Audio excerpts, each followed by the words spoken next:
ჩვენ მე ვთქვი, რომ საეკლესიო კანონების პრაქტიკაში გამოყენების ერთ-ერთი ყველაზე მნიშვნელოვანი მეთოდი და საშუალება ეს გახლავთ ორი ესეთი ცნების გაგება, რასაც საეკლესიო ცხოვრებაში და საეკლესიო სამართალში კონკრეტულად ეწოდება აკრებიის და ეკონომიის ცნება. რა არის ეს აკრებია და ეკონომია? ნუ მარტო ჯერ ტერმინების განმარტებაზე რო გადავიდეთ, აკრიბოს ნიშნავს აბსოლუტურ სიზუსტეს, სიმკაცრეს, ზედმიწევნითობას. ანუ აბსოლუტურად ზუსტი რაღაც მოცემულობა, აი როგორც თქვა თარაზო, ან ლარი და ასე შემდეგ, რომ აბსოლუტური სიზუსტესთან გვაქვს საქმე. აკრებია ეწოდება ამ შემთხვევაში, რა თქმა უნდა, იმ საეკლესიო კანონებს, რომლის სოფლიო კრებებზე იქნა დამტკიცებული და მიღებული, როგორც აბსოლუტურად ზუსტი და სიტყვა კანონის მეტნაკლებად სწორედ ამ მნიშვნელობის მატარებელია, მაგრამ თვითონ კანონები კი არ არის აკრებია. არამედ ეს კანონები აკრებიული. ანუ აკრებია კიდევ უფრო, ასე ვთქვათ, მიღმიერი ცნება, რაღაც ესე ვთქვათ, უფრო აბსტრაქტული მოცემულობა. აკრებია საეკლესიო ცხოვრებაში ეწოდება მთლიანად იმ საეკლესიო გარდამოცემას, რაც რასაც ჩვენ ეკლესიის უცდომელობას უწოდებთ. ეს არის დოგმატური სწავლებაც, ეს არის კანონებიც, ეს არის ეკლესიის ტრადიციაც და ზოგადად ეკლესიის ცხოვრება. რასაც ჩვენ ნახე რა არის აკრებიული მოცემულობა, რომ თქვათ რაღაცას ვაკეთებ და მე მინდა ვიცოდე, სწორად გავაკეთე თუ არა. მე უნდა რაღაცაზე გავაკეთო სწორება, რომ ჩვენ მე ვიყო დაზღვეული. მაგრამ შენებელი თქვათ იმისათვის, რომ კედელი სწორად ამოიყვანო, შეულს იყედებს. ანუ შეული იმისთვის არის აკრებია ამ შემთხვევაში, რომ მასზე თუ სწორად ან თარაზო. უკვე ჩვენ შეება თვალის მიხედვით უსწორმა სწორად ჩანს რაღაცა პროპორციაში რაღაცასთან, მაგრამ თარაზოს მიხედვით ვაკეთებთ სწორებას. რომ ის გვაძლევს აბსოლუტური სიზუსტეს და ჩვენ ასე თქვა დაზღვეულები ვართ ნებისმიერი ცდომილებისაგან.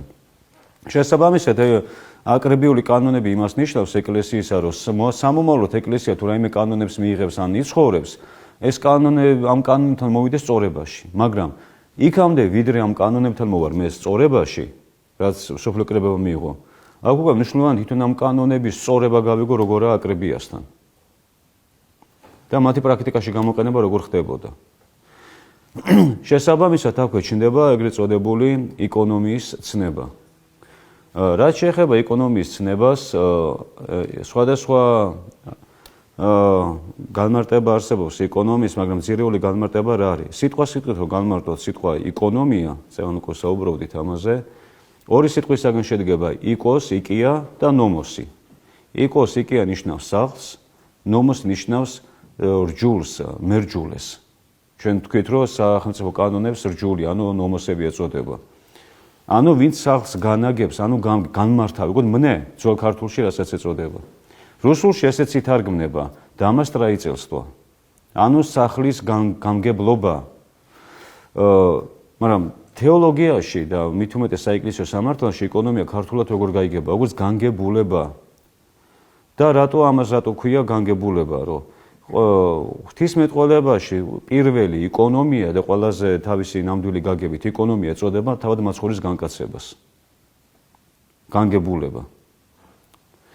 და რატო ეწოდება მაცხოვრის განკაცებას ეკონომია, ანუ განგებულება ქართულში.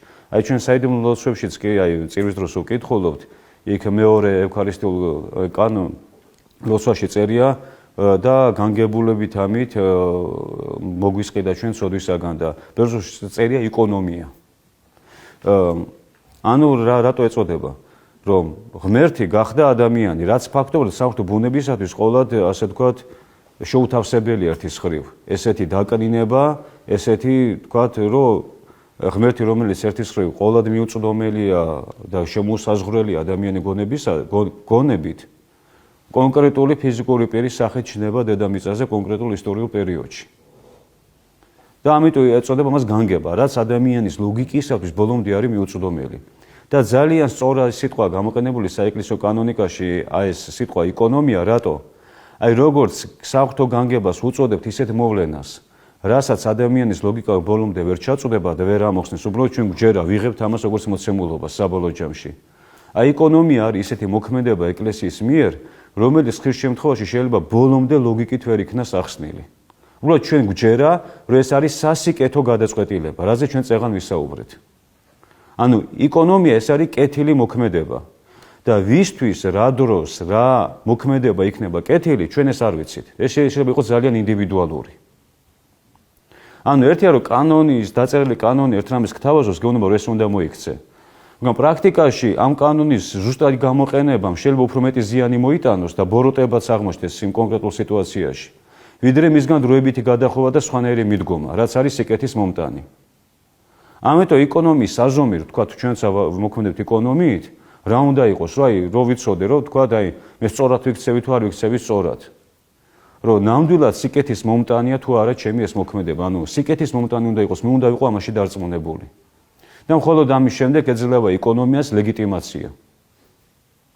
რომელიც შეიძლება კიდევ ლოგიკით ბოლომდე ვერ იქნას ახსნილი. რაღაცა კონტექსტში. მე ამ მაგალითებს მე მოგვიანებით მოვიყვან.